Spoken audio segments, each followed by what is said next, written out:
I had a podcast called The Politics of Survival with RT, and now I'm kind of winging it and talking to another colleague of mine from RT, and also an activist in America. And we are going to have a conversation a little bit about censorship. So thank you to the audience who's joining me. And, without further ado, I'd like to introduce someone who's been a longtime activist in anti-war and other issues that he can talk about, and was a former correspondent with RT, Caleb Maupin. Caleb, thank you so much. It means a lot that you came on. Thank you.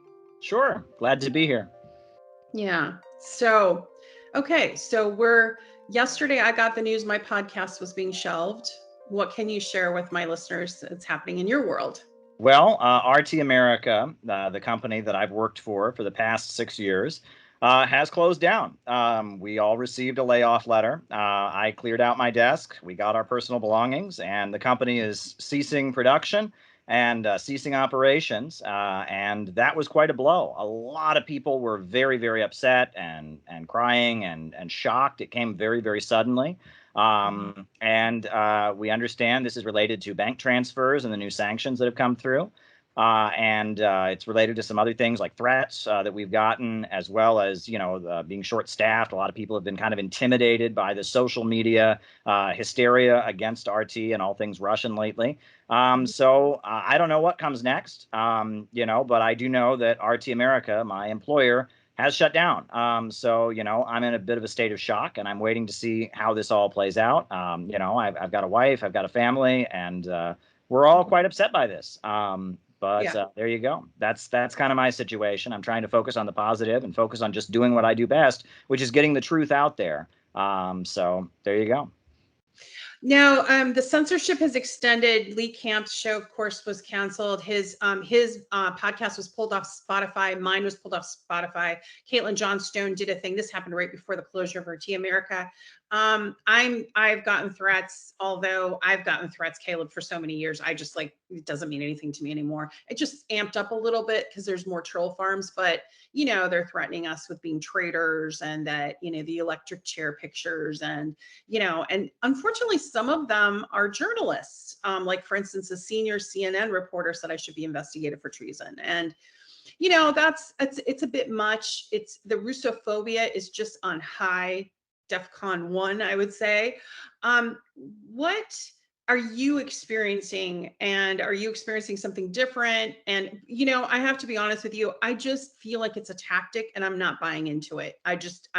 It's mostly by troll farms, so I'm just pushing through. How are you doing? Exactly. And you can tell it's coming from troll farms. I really, really doubt that in the middle of a war, when the people of Ukraine are having bombs going off and trying to get to humanitarian corridors for safety, a lot of them are just saying, well, you know what? Let's put this on hold. Let's run to our laptops and tweet at some guy in another language, English, about how mad we are that he works at RT. I really doubt that. And I have a feeling that a lot of money has been saved up, and all the troll farms, and that there's a lot of troll farms in Indonesia and in Southeast Asia and in Africa and places like that. And a lot of neoliberal think tanks have told all these forces to, go get them. All-out campaign of intimidation. And look, this is the new horizon of the information war. And this is how these things work. And they are whipping up hysteria against Russia, and, trying to blame Russia for this whole situation, trying to mobilize the U.S. public to hate Russians. And we need to just recognize what's going on and hold the line, and say, look, we are going to speak up for truth, even if it's unpopular. We are going to challenge the status quo. We have a right to do that. We have a right to work for companies based in other countries. And, it just keeps some perspective. I'm kind of addicted to social media right now, which is not good. I'm trying to think about how I can detox, because it's just, you get on there, I'm getting, all my tweets are doing very well. And I've gained 400,000, 3 to 4,000 followers in the last week alone. So, it's good for my social media. My videos are getting a lot more views. I'm getting, when it was announced that my employers at RT America were closing the company down, I got a lot of support. So many people I hadn't heard from in years, reaching out to me and offering their support. And I do appreciate that. But at the same time, a lot of hate is coming in, and we really don't know. I mean, there are RT employees, who have had the home address of their relatives posted on social media. Yes. That is going on. A lot of things are happening. On the one hand, I feel like in a way we can almost view this as an opportunity. And I hate to sound, insensitive when I say that, but at the end of the day, being an anti-imperialist means you have to go against the crowd. Yeah. I will never forget one of the stories I always tell people is I was protesting. I was an Occupy Wall Street activist, and we were protesting. It was against a company that was using sweatshop labor in Bangladesh. And we were protesting at this clothing store in Manhattan. And we were like being provocative. We were going into the store and making some noise. And of course, the security guards want to kick you out of the store, right? Right. And so, we're in the store, and this security guard walks up to me and is, going to kick me out of the store for standing there with my sign with the other protesters. And then in that moment, I argued with her a little bit, and then I realized, oh, I can just pretend she's not there, And so I just imagined that she wasn't there, and the security guard was yelling at me, "Get out of this store! Who do you think?" And I'm just standing there, and I just completely looked straight past her like she wasn't there, and then I realized she couldn't do anything. She's not a cop, right? A cop can cuff you and arrest you, but she's a security guard. She can't really do anything. So I just stood there, and she was completely powerless. And it was like I think isn't there some vampire movie where the vampire is very powerful at the beginning, and then at the end he's like using some words and he has no power. And that's what a lot of these people are. Is they're just words, and if you pretend they're not there, they go away. You know what I'm saying? And then the other thing. Yeah, and they're openly discussing how they're doing the censorship right now. And they've admitted, and this is very interesting. I mean, they're really thinking, how can we shut down Jimmy Dore? How can we shut down, critics? And they're saying things like, we don't want to make martyrs right now, which is well, you know what, the Hill, as you know, the political thing got shut down from YouTube for a week. They got banned because of Kim Iverson. They shared a clip of Donald Trump, and that's all it took. So they're banned from YouTube for a week. And, I think what's happened with the censorship is the door's been opened. And what I've been saying to the people that you can agree or disagree with my politics, but you know what, you're next, because if this is happening to us, it's going to happen to you. And, I wanted to go back though about the inflammatory Russophobia stuff, because yesterday something happened that was really jarring in my eyes. And that was Senator Lindsey Graham made a specific threat against a sitting president in a sovereign nation with nuclear arms that we should be diplomatically reaching out some inroads to. And he threatened the life of Vladimir Putin. What is your opinion of, that was so reckless and so wrong. And can you imagine if any Russian official did that to Biden? What are your thoughts on that? Sure. I mean, it's horrendous, and it's completely unacceptable. Unfortunately, there's a long pattern of the U.S. government, right? I think they tried to assassinate Fidel Castro how many times? 360, 380, perhaps. I remember on national television back in the early 2000s, I think Pat Robertson called for the assassination of Hugo Chavez, and said on national TV, he said, we ought to just go ahead and assassinate him, and so, unfortunately, there's a history of U.S. officials making claims like this. But yes, of course, if Russia's president were to make statements like that about our president, it would be the end of the world. We'd never hear the end of it. And it shows how biased American media is, the double standards. And it also shows, the Russian president, that guy knows what he's doing. All right. They're portraying him now. It seems like they're trying to wage some kind of weird psychological operation against Russia. Two weird conflicting narratives. One is that he's calculating and knows exactly what he's doing, and one is that he's a madman. And Caleb, you mentioned in one of your articles that I've read, I've read a lot of your work. You met him, you know him. So can you describe for people that how kind of ridiculous this is from your experience and your experience of him? Well, I've been in the same room with him twice. We haven't personally interacted, but there were two occasions where I was in a room full of people that had the opportunity to be quite close to him and such. I was at the Valdi Discussion Club, which is a think tank in Russia, and I was able to attend some of their sessions. And I was at the World Festival of Youth and Students, and I was invited to a special reception where a lot of the very high achieving Russian young people were able to present him like with their science projects, basically, and he was able to kind of critique them. And I will say, that guy doesn't, he does not miss a word. he is one of the smoothest guys ever. Like there's not a stutter. There is not an there's not a but, there's not an I mean, that guy, he means what he says and he says what he means. And he is very smooth. I'll tell you that much. He's very clever. And that he's not very bombastic with his emotions. He's a very calm guy, very, very, very calm guy. I mean, I have never seen anyone with that level of, I mean, discipline in their motions, right? I know that he's studied martial arts, judo, and they really emphasize that, and that he has kind of emphasized, some of his history, some of his training with, with his background in the security services and stuff. He's a very, very clear-headed, cool-headed individual. He does have a sense of humor, but it's not like a loud, bombastic sense of humor. It's more of a subtle. It's kind of that subtle Russian humor. That's what he's good at, and he's a very intelligent man. And people don't give him credit for this. I mean, if you look into who he actually is, there's so much silliness. No one wants to talk about why is he president and why is he so popular. He wrote his PhD academic dissertation about how to fix Russia's economy. And he argued the way to fix Russia's economy was by using oil and gas and transitioning Russia to being an oil and natural gas exporting country. And he wrote this dissertation, and he quoted Adam Smith, and he quoted, all kinds of, famous economists, and he developed an economic model of using energy exports to fund the rebirth of the Russian economy. And he got elected president, in the middle of kind of a national emergency crisis with terrorism in Chechnya. And then he implemented it, and he wasn't able to do it immediately, right? That's a big economic change to completely change the economy of a country. But he basically started moving toward making Gazprom and Rosneft, these two state-run energy companies, the center of the Russian economy, and then using the money that came into the government by selling oil and gas on the international markets to reindustrialize the country and rebuild their steel industry. Now he's just rebuilt their farming sector. They're having the biggest harvests. Agriculture. Yeah, I mean, he's a very smart guy, and he knows economics very well. He comes, he was a communist when he was with the KGB and all of that, and then the fall of the Soviet Union, he obviously, and rediscovered his Russian Orthodox faith, and he obviously at this point is not a Marxist in any sense, but he knows Marxist economics. You can bet he knows it like the back of his hand. He also knows the economics of China. He knows the economics of our founders here in the United States, Alexander Hamilton. He knows Friedrich List, the German economist who was a critic of free trade. And he basically argues that the state does have an obligation to improve living conditions for the population. And we don't think that here in the West. We think the government is the best that governs least. And, right now our roads are crumbling.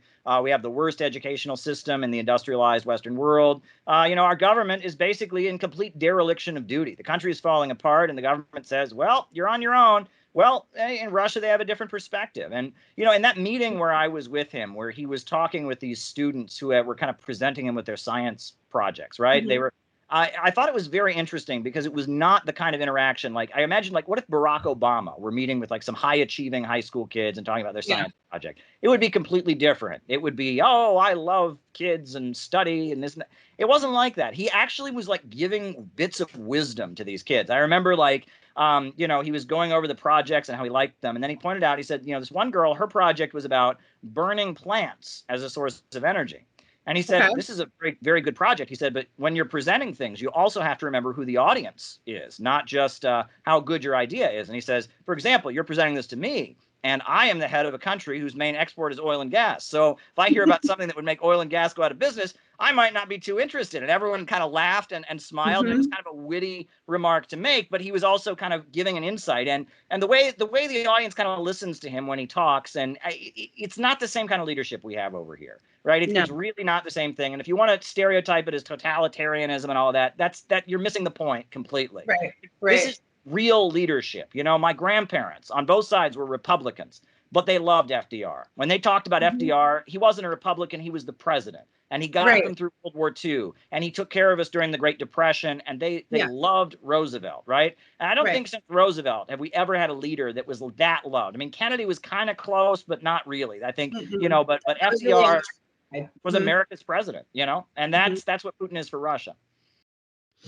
Yeah, and as we move forward, so these, and I had written about this in some of my op-eds for RT about the playbook that the government weaponizes the Western media, and they use the playbook of you vilify, you marginalize, you dehumanize whoever the enemy is, so that even if they might be right on certain points, you don't like them. So one thing I've been noticing is this focus on calling Vladimir Putin Hitler. And my take on this is because our government is actually funding Nazis in Ukraine, neo-Nazis, and it's to deflect. It's again, switch and bait, to deflect from what they're actually doing, actual neo-Nazis. And I found it so offensive because Vladimir Putin's, knowing his background, his parents, his father fought in World War II. His mother almost died in the fall of Leningrad. His brother died. I mean, he fought Nazis. He has very strong feelings about it and discusses it quite often. So do you feel like that's just another thing the West is doing to just dig in and just, try to vilify?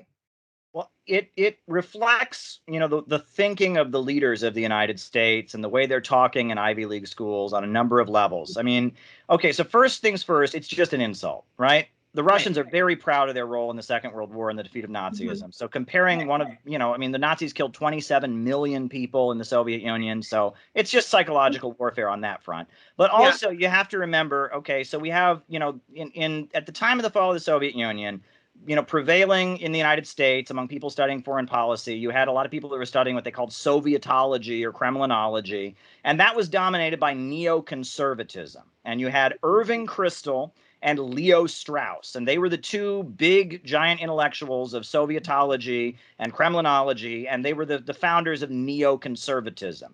And a big part of neoconservatism is equating all critics of liberal capitalism and the free market with Nazis, right? And all populism is Nazism. Leo Strauss was a philosophy professor, and his big book is called Persecution and the Art of Writing. And he basically argues that there are these really smart people throughout history, Plato, Socrates, Immanuel Kant, and they're always being persecuted by the inferior rabble, the little people, and they're always going around persecuting them. So they have to write in code and all of that. And that Mhm. average people are these dangerous, ignorant, rabble that get in the way of the great intellectuals, right? And Mhm. so you have to manage society to make sure the rabble, the inferior ones, never get together and start making demands, because if they do, that's the same as Hitler. Communism is the same as fascism, and it's all when the average people start getting together and making their demands. And so the job of the intellectuals is to kind of, work with the government to create a smoke screen, to kind of Mhm. manipulate the inferior ones. They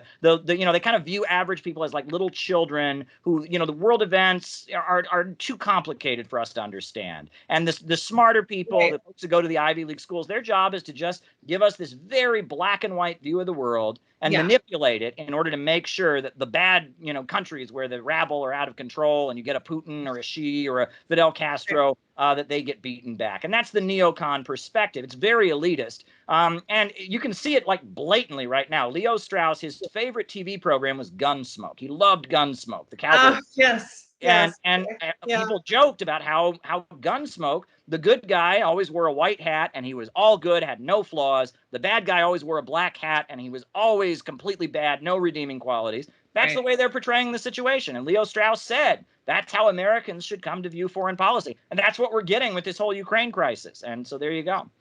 Well, so here we are with the Ukraine crisis. So there is a school of thought that is not getting heard, and I was wondering if you could address it. That actually, President Putin of Russia, of the Russian Federation, may have averted a civil war or a massacre in Donbass by going in. You're not hearing that narrative in the West. So can you talk a little bit and educate our listeners about what that means and why we're not hearing it? Well, yes, and it is deeply frustrating to me because I follow very closely what the Russian government is actually saying, which Right. in the middle of a war is kind of important. You Yeah, would it think that is. CNN would be paying attention to this, that, Mhm. but nobody Mhm. except for RT seems to be paying attention to what the Russian government is actually saying.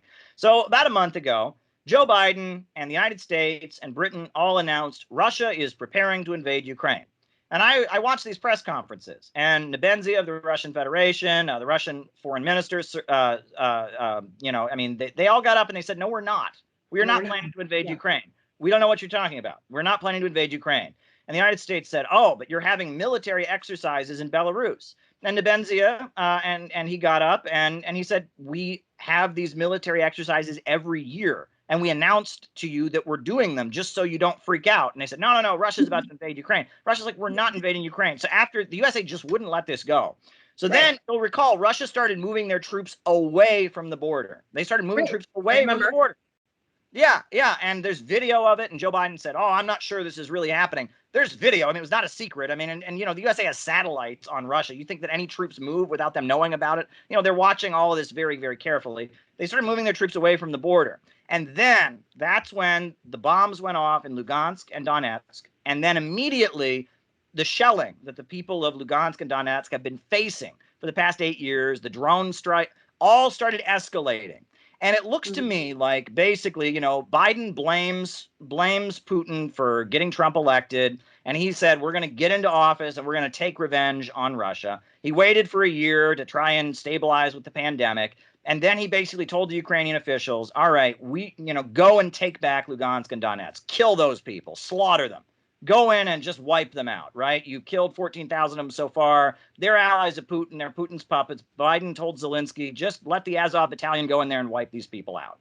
And so this onslaught started coming into Donetsk, and people in the eastern regions all started piling on buses and fleeing for their lives and going to Russia and trying to get away. And at that moment, then the following Monday, Putin announced he's recognizing Donetsk and Lugansk, right? For 8 years, Russia held off doing that. They wanted recognition 8 years ago, and Russia said, no, reintegrate into Ukraine. Follow the Minsk agreement. The Minsk Accords was about reintegrating them back into Ukrainian society. But then, now it's been made clear that's not going to happen. 7 years since the Minsk Accords, that's a long time. So on Monday, on Monday, Putin recognized them. And he said, all right, we recognized you. He sent the military in to protect those regions. And then they went on the offensive. And now they're tearing apart that Ukrainian military that's been attacking and murdering people in Lugansk and Donetsk for 8 years. They're tearing it apart. And they're saying, look, this military, all this U.S.-made military equipment, all this hardware, all this stuff, that you've been piling on our border, threatening to join NATO, we're ripping it apart. And it's awful. And a lot of people are suffering. And I'm not happy that this suffering is happening. But I'm clear about why it's happening. And I think— Wait. There's a couple of flashpoints that I noticed right before it happened. And tell me if I'm right or wrong. One was Zelensky started talking about nuclear weapons on the border of Russia. The second was America, the US, canceled the summit that was supposed to happen. And they just canceled it. It was a diplomacy. And it didn't come from the Russian side. It came from the US side. And then a bunch of sanctions went in that same time. So do you think those were just sort of part and parcel of the whole thing? Or do you think those were flashpoints? When the Soviet Union put missiles in Cuba, it triggered an event called the Cuban Missile Crisis. Okay. That was a big deal. And there were already missiles in Turkey. And the Soviet Union said, okay, we're going to put missiles in Cuba. And that almost ended the human race as we know it, right? There was almost a nuclear war. So to think that the president of Ukraine, a country, the USA overthrew the government in 2014, installed like a virulently anti-Russian government. And, they're talking about joining NATO. And then to have the president, Zelensky, get up and say, hey, why not get nukes? Why don't we do that? I mean, to think that that's not a provocation and a threat against Russia, you have to be completely out to lunch not to think that. But that's how U.S. media is portraying it. I've heard U.S. officials say, well, Ukraine is never going to get nuclear weapons. Well, then why did they make that statement? That statement was a threat against Russia. It was. And then canceling the summit. I'm sure Russia would rather be talking with Biden than having a war right now. But the USA didn't want to talk. And then the bombs went off in Lugansk and Donetsk. The shellings escalated. And then Russia went on in. And it's awful. And my heart goes out to the people in those regions. But this didn't have to happen. And I hope that Russia is able to leave soon. No, I really do, because I think the strategy— I do. Where are we now? Like, what is the latest that you've heard? Because the news is so it's now, especially with RT, not as accessible to the West. We're like in an echo chamber in this moment. So can you give our listeners a little view of like what's happening at this moment? And it's we're in the first week of March, and all this has happened. So where are we with talks? And last I heard there was some talks going to happen and near the border of Poland, and then it moved. And what's going on? All right. So at this point, I believe what the United States is doing is they're trying to turn this into a prolonged conflict, which is really bad for Russia, really bad for Ukraine. And I really hope that Russia can figure out a way to, get the security they need and get out of there as fast as they can. Because the fact that Zelensky is not seriously negotiating, that's clear. I mean, he went in and he said, oh, the terms of his negotiation was Russia pull out of Crimea, pull out of the eastern regions. That's not serious. That's not a serious negotiation, right? That Zelensky is not seriously negotiating. And the Ukrainian military has at this point completely collapsed. Most of the fighting is being done by these ultra-nationalist fighting groups that are not accountable to the Ukrainian government. And on top of that, they're now calling for international volunteers. And this all reminds me of Afghanistan. And we know that Zbigniew Brzezinski talked about the Afghan trap. And that the Russian military is very effective, but they're effective in terms of they go in, they go out. Georgia, 2008, Putin did an amazing job in that conflict because, Georgia attacked South Ossetia and Russia said, okay, they went into Georgia, they got shit done, and then they left, right? But if this turns into, a war that goes on for years and all of that, Russia's ability to function as a society is going to get weaker. And I think Russia knows this. I'm not saying anything they don't know. They've studied the history of the Cold War far more than any Americans have, right? But they know this. But I think that is the intent. They want to make this the new Afghanistan. They want anti-Russian fanatics and anti-communists from all over the world to start going to Ukraine and joining the Azov battalion and the fighting groups. And they want to prolong this as much as possible, demoralize Russia. And the sad thing is, if that's their strategy, it really goes to show they don't care about the Ukrainian people, right? Because that would, how many deaths would that result in? Like 3 million Afghans died in the Afghan-Soviet war, right? I mean, it's like that wouldn't benefit the people of Ukraine in any conceivable way. When you mentioned Afghanistan, I mean, we took away the aid. And by the way, that was stealing. And it's going to, the projection shows, and I think Claire Daly, the Irish MP, talked about this, 1 million Afghan children are going to starve as we speak because they can't get aid. And we took it and we gave it to 9/11 survivors. And I just, the decisions that are being made by this administration are really stark regarding foreign policy. And I'll tell you something from my experience, because I worked for Joe Biden, as you know, and was an intern for Leon Panetta, and low level, but yet they talk in front of you with the mics off, right? And I was around and I heard with my own ears, and this is right after the fall of the Soviet Union, not too long after, they said Russia will never have a seat at the table. They will never allow them to economically rise. Vladimir Putin proved them wrong, and his leadership, along with the other people around him, they did bring a middle class to the Russia, as you brought out the history of it. And then he made a speech in 2007 that said we need to move away from a unipolar world. That was the key. When he said that, I remember that speech very well because I thought it was such an incredible speech for history, but also the reaction from the Americans in the front row. And I thought, because he was everyone's darling. He was invited to all the, events and everything. And then all of a sudden he became the villain. And I knew him saying the West, that Russia was rising and they wanted respect economically to participate. They're capitalists. There's no political ideology difference anymore. There's no Cold War. Well, you know what happened. The rest is history. So when I remember someone interviewed me in 2020 and they said, well, during that time, didn't we like Russia? And I said, no, there was a hostility underlying. The hostility was to keep the Russian economy from not participating in the marketplace in a competitive way. So what you're seeing now is all this regime change. I'm seeing this online and in the media. They need regime change. That's translation for the US wants to put in a puppet government in Russia, right? And take them off the global oil and gas market because America really wants to corner that. So we're in this hawkish moment, right, with the Biden administration, in my opinion. Some of the same people that I worked with are still there. Madeleine Albright's people, some of them are retired and some of them are still in the background there. So they still have this Cold War attitude where, okay, to justify $787 billion in our budget for weapons, we need an enemy. So Russia's their enemy. And you're younger than me. and your generation is seeing this, but not lived through that history. What is your thoughts about your generation? Is this generation of Americans going to accept a neo-McCarthyism, or do you think there'll be a pushback? Well, I think what's underlying a lot of what you're describing is a particular attitude. When you talk about the elite of the United States, it's funny. My outlook has generally, the way I got into protesting these things, and let me just add, I was marching for the people of Donetsk and Lugansk in 2014 before I ever worked at RT, before I ever got a check. I had been an anti-imperialist.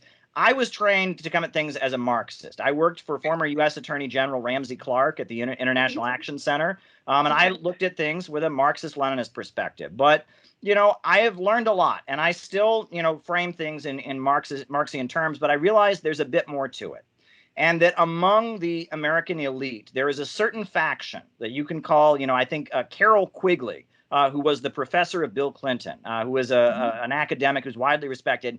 He talked about the Anglo-American establishment. And there is a wing of the American elite, the old money based in New England that are in with the City of London and, the London Stock Exchange.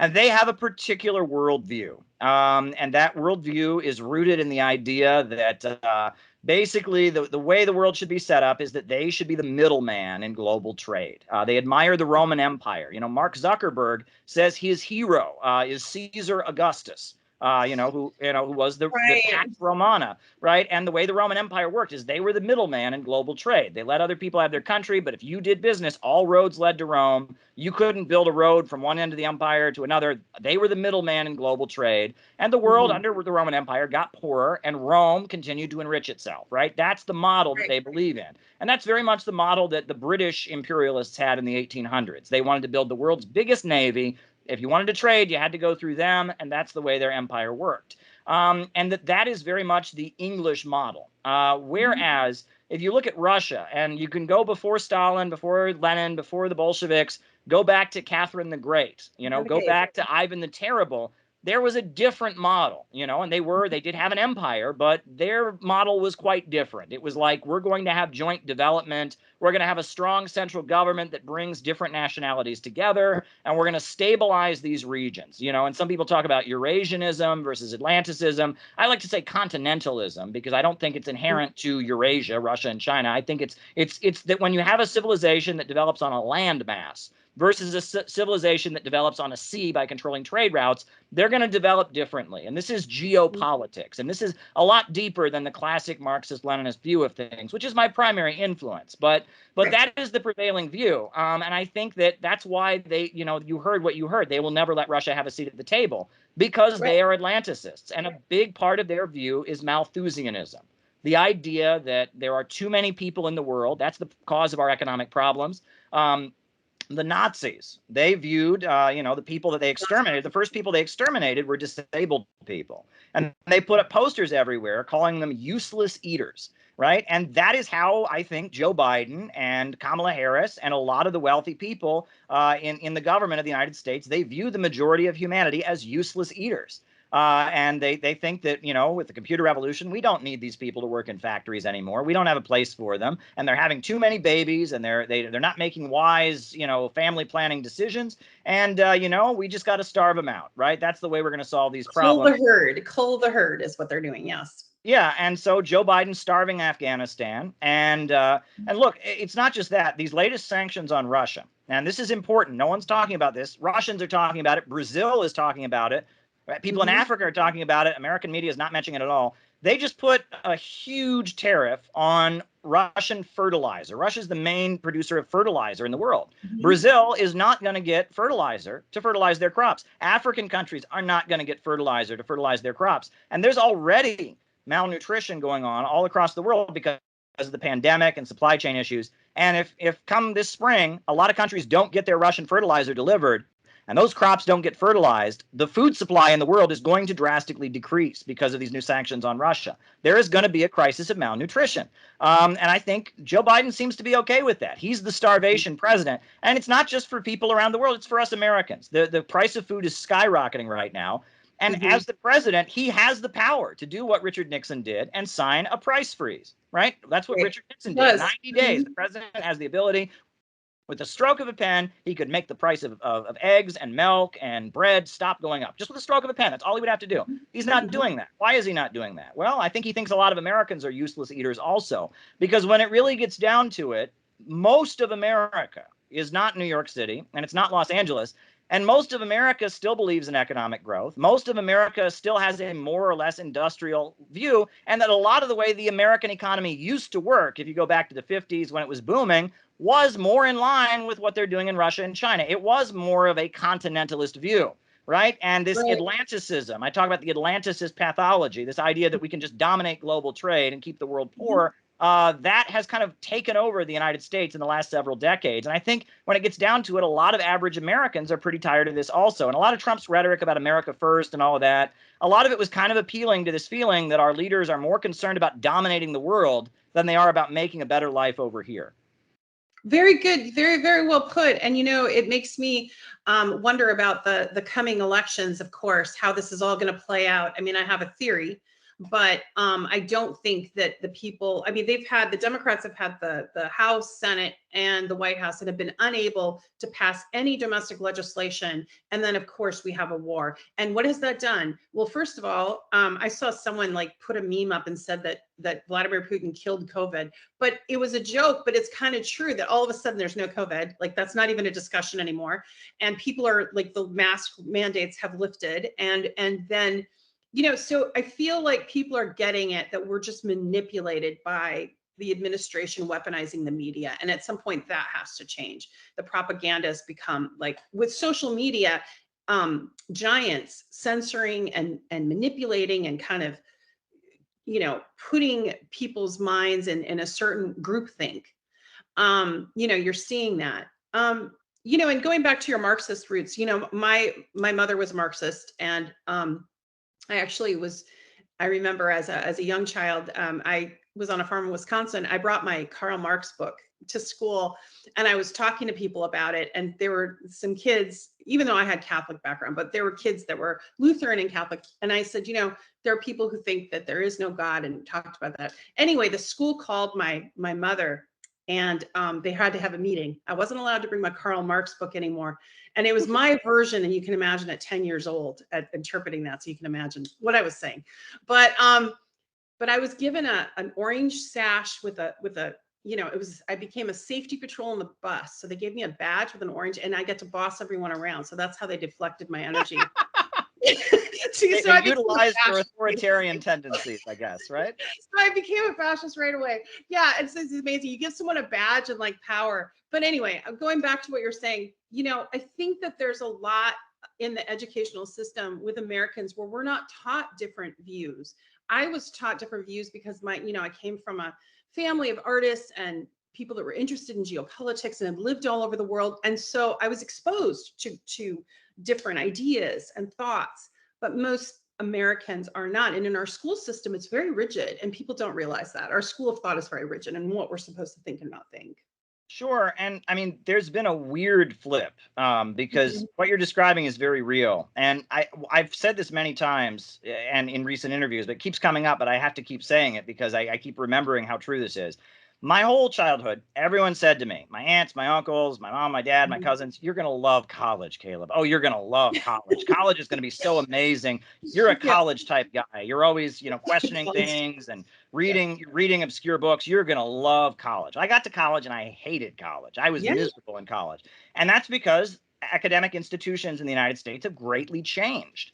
During the Cold War, it was your average middle American folks were like, kill the Russians, I hate the communists, support our troops. And it was in the colleges that you got people that said, well, maybe there's another side to the story. And the Nicaraguans have their perspective. And maybe these Contras that Reagan is arming are not so good. And people went to college to learn to see shades of gray and such, right? And there was a feeling that wasn't safe for average Americans, but it was at the college that you had to introduce people to think at kind of a higher level. That was the Cold War normal. But the Cold War is long over. The U.S. economy has long collapsed. Now it's average Americans who may not be able to find Ukraine on a map. And they're like, what does Ukraine have to do with me? I want a job. I want schools. Why is the government concerned about that? Why is my brother in the military being sent to Eastern Europe? That's average working class Americans are questioning things. And that's what a lot of this anti-vax stuff is about, mind you, is that average Americans are suffering and open to anti-imperialist perspectives. But Mhm. college has become the opposite of what it used to be. College is Mhm. now where you get vetted to make sure that, if you're going to get a place in this shrinking American middle class, you better be ideologically pure. In so-called totalitarian states, in China, in order to get a certain place in the government, to get high up a government job, you have to be a member of the Communist Party. You have to agree with Right. them. In Mhm. Iran, in order to get high enough up in the government, they will make sure you're a good Muslim and you follow their code. And that's what our American institutions are. Our Ivy League schools, but most academic, universities, colleges have become this place where you're given the party line. And you're there to make sure that you know exactly why Putin is an evil dictator and why China is oppressing those Uyghurs. And you learn to just vomit back exactly what you want. And if you can do a good enough job of that, you can get an A+, and you can get, and I learned this, I observed this, because when I worked in the UN press corps, I used to work with Press Mhm. TV, the TV network from Iran, Right. and I was in the Mhm. UN press office, and there's not very many reporters there. The UN press office, I mean, Right. except for like in September when all the leaders are there, but for the most part, there's not very many reporters there. So I was talking to the reporters from ABC and NBC and Fox, and these people had gone to Harvard and they'd gone to Yale. They were the top of their school, their classes in journalism. And so, Mhm. in theory, these should be like the smartest people ever, right? Mhm. And I was Mhm. talking to UN reporters from major networks, top schools, and I would talk to them. And the war in Syria was going on. They had no idea that there was another side to it. And I would tell them what we were reporting on Press TV about the rebels and the Right. beheadings. And they Right. would be like, really? I've never. And I'm thinking, how can you be so smart? But that's what being smart is you learn And then, to and obey. then if you try to present that side, you're called an Assadist, or like, Yeah, because I try to present a different side in some of my, as you know, I'm called a pro Putin or a Putin apologist. I don't, and I just kind of say, I don't care. Call me what you want, but I'm trying to give you another perspective. We can't right. just look through a Western lens. You need, and I think it's really important. I want to bring this back because you said something earlier that's so key. No one's listening to Russia. We have leaders right now that are deciding our collective fate. And what I have a problem with most of all is that they haven't been listening. They haven't been listening since before 2014. For whatever reason, and I think it's mostly economic, but not ideological, but it's really profound because we could be headed towards a world war if we don't stop the rhetoric and start diplomatic inroads. And do you think I'm being too dramatic by saying that, or what is your observation on the world stage right now where we're at? Tara, I think you're absolutely right that we are in a really dangerous situation. People have no idea how dangerous it really is. And we are being fed this very one-sided, almost what do they call it? Melodramatic version of events where Putin is just the bad guy. I mean, we are Mhm. getting this version of events that is very, very one-sided, and they're Mhm. doing things that will have damage done. I mean, destroying these Russian tea houses, banning Anastasia from ABC, Um, Disney Channel. I mean, this kind of thing, Russians don't forget that, right? And I mean, this could do a lot of damage in the long term. But I want to commend you for your bravery because what you obviously have been through, mhm. and daring to stand up and call out Joe Biden for what he is and for what he did to you, but also then daring to take a stance in international politics in addition to that, which is very, very risky. You are one of the bravest people I've ever seen in my life. And I, Ah, I just, thank you. I just admire you. I really have great Thank admiration for you. And, I get a lot of harassment on the internet and stuff, nothing compared to what you've faced. Yeah, And and I want to commend you because you have exposed how hypocritical these people were screaming, "Me too, me too, me too," and you ended the Me Too movement essentially because you showed that these crimes that Me Too is all about also apply to one of their guys, and so it fell apart. And by yeah. doing Well, that, as I yeah, said, it's like it's not war or rape if it's an elite Democrat, apparently, according to the public right now. It's kind of, thank you for your admiration. I admire you too. I like your work. I've liked your, and read a lot of your work, shared your videos that you've done on the academic part, especially the academic part and historical context. I think it's important. And my philosophy was, Caleb, look, I'm not scared of anything. I've had so much come at me. It's been a machine that's come at me that I've just sort of created a psychological structure where I'm okay. But what I would say is that I have this small platform and I chose how to use it. So I help survivors, other survivors. And then I decided, because I felt very passionately about Russophobia for personal reasons, that I wanted to make a stand about this. And I've always had an interest in geopolitics, and that's why I was originally in politics when I worked. So one of the things that's been kind of hard is with some of these journalists that come at me, like Edward Isaac Dovere or the Politico reporter, you see them on my thing. They just make personal attacks. Even Kevin Rothrock made a personal attack. You're crazy, you're this. But they don't engage me in an intellectual way. They don't debate. And I try to debate them. I say, well, debate me. I'll talk to you about geopolitics. I know history. I'm a nerd. Like call me out. And they won't do it. They'll just say things like, you're lying and you're crazy. And that's it. And just kind of like throw up their little misogyny. But I really truly believe that we just have to keep being that voice for another perspective. Because I believe that, and this might be controversial, but this is what I believe, that the world is shifting east. That innovation and the future is going to be towards the East. And I think that the West is showing signs of being a dying empire. So we can either integrate and all become, partners, or the West will be left behind. And I think that's where we're at. I would absolutely agree. Rosa Luxemburg at the time of World War I, she said it wasn't inevitable that we would move towards socialism or some higher form of civilization. She said it was a question of socialism or barbarism. And she talked about how when the Roman Empire fell, you didn't get something better than the Roman Empire on top of it. You got, the population of Europe, didn't return to what it was for another 1,100 years. The life expectancy of human beings greatly went down.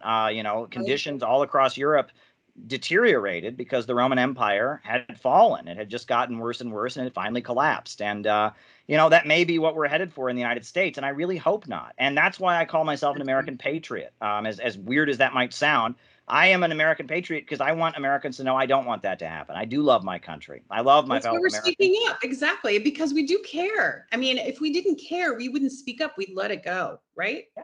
Exactly. And that there's a lot of pessimism these days. We live in such a pessimistic age.